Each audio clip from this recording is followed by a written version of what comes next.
Saudara, di dalam kitab Roma, Paulus menjelaskan tentang Injil secara keseluruhan. Ia menegaskan dirinya dipanggil oleh Allah dan diutus memberitakan Injil yang menuntun bangsa-bangsa dan semua umat untuk percaya dan taat kepada Allah. Menurut Paulus, Injil itu kekuatan Allah. Itulah definisi yang diberikan olehnya. Ini menunjukkan ciri kristologi, ilmu pengetahuan tentang Kristus yang versi Paulus. Jadi Injil itu adalah kekuatan Allah yang menyelamatkan, bahkan menjadi tanda kehadiran atau representasi kekuatan Allah. Itu berarti kuasa Allah. Kekuasaan Allah yang menyelamatkan. Bukan semata-mata informasi tentang penyelamatan oleh Allah. Bukan hanya informasi tentang keselamatan dari Allah. Nah, tindakan ini, yaitu penyelamatan Allah, terjadi di dalam Injil dengan tujuan menyelamatkan setiap manusia, baik itu dari bangsa Yahudi maupun yang bukan dari Yahudi. Itulah beberapa hal penting tentang Injil sebagai kekuatan Allah yang menyelamatkan, sebagai muatan ilmu ketuhanan atau teologis yang pertama di dalam kitab Roma. Selanjutnya tentang kutuk dan pembenaran oleh Allah. Menurut Paulus, tentang kutuk Allah itu adalah kutuk yang didera oleh manusia dalam hidupnya. Jadi manusia itu hidup di dalam kutuk bila hidupnya tanpa Kristus. Dalam bahasa kebalikannya, bila hidup manusia itu tanpa Kristus, maka ia hidup di dalam kutuk.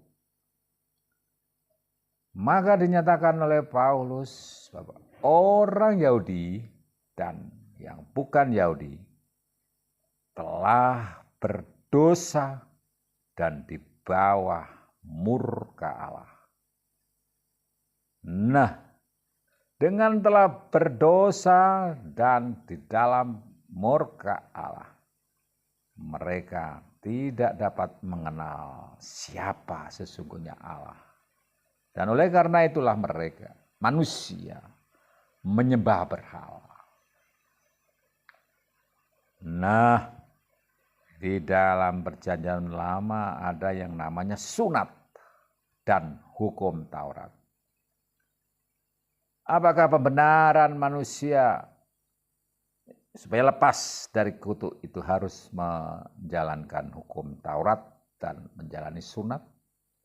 Ya, bila menurut perjanjian lama.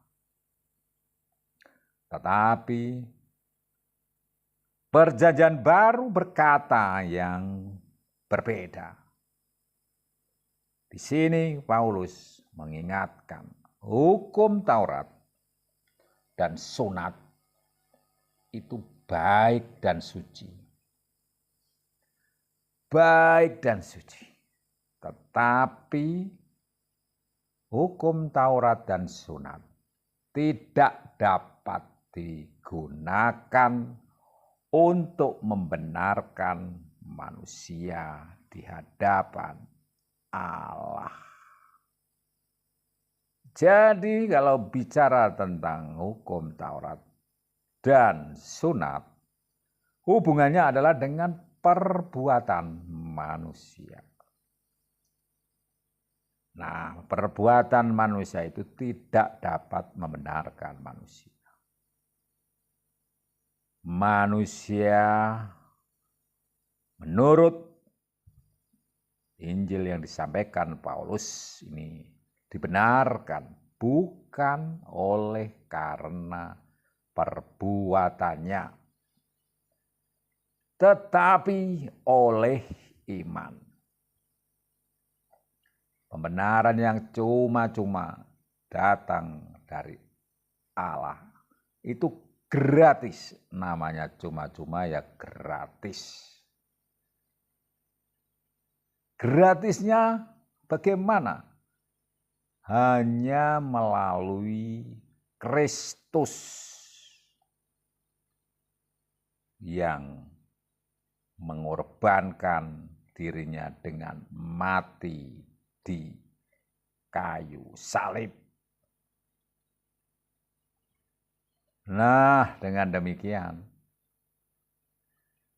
sebagian ahli Alkitab mengatakan bahwa Paulus tidak setuju pemahaman iman Yahudi tentang manusia dapat dibenarkan oleh perbuatan. Nah, disinilah saudara terjadi perbedaan penafsiran tentang perbuatan dan iman, tentang hukum Taurat dan perbuatan tentang itu. Sehingga dikatakan dalam konten sebelumnya, menurut Paulus, hukum Taurat sudah tidak berlaku. Tetapi tafsir mengatakan ada yang bilang masih berlaku sebagai bagian tak terpisahkan dari kasih karunia. Di mana jalan yang Anda pilih tentang hal ini? Lebih baik kita pelajari Alkitab saja. Bagaimana dia menyatakan tentang hal ini. Nah, dua pokok teologis atau ilmu ketuhanan yang pertama ini dari kitab Roma sudah menjadi hal yang umum di kalangan Kristen, bahwa manusia hidup di dalam kutuk oleh karena mereka mempunyai status dosa, dan upah dosa ini adalah maut. Maut itu mati, binasa. Tapi karunia Allah adalah hidup kekal di dalam Kristus Yesus. Disinilah inti ajaran Paulus di dalam kitab Roma. Oleh karena pekabaran tentang hal ini adalah bersumber dari Allah dan tentang Allah sendiri, bukan hanya teori, tetapi merupakan kekuatan nyata. Maka di awal tadi sudah saya sampaikan, maka Paulus mengatakan doktrin teologisnya yang sangat terkenal itu, bahwa Injil itu adalah kekuatan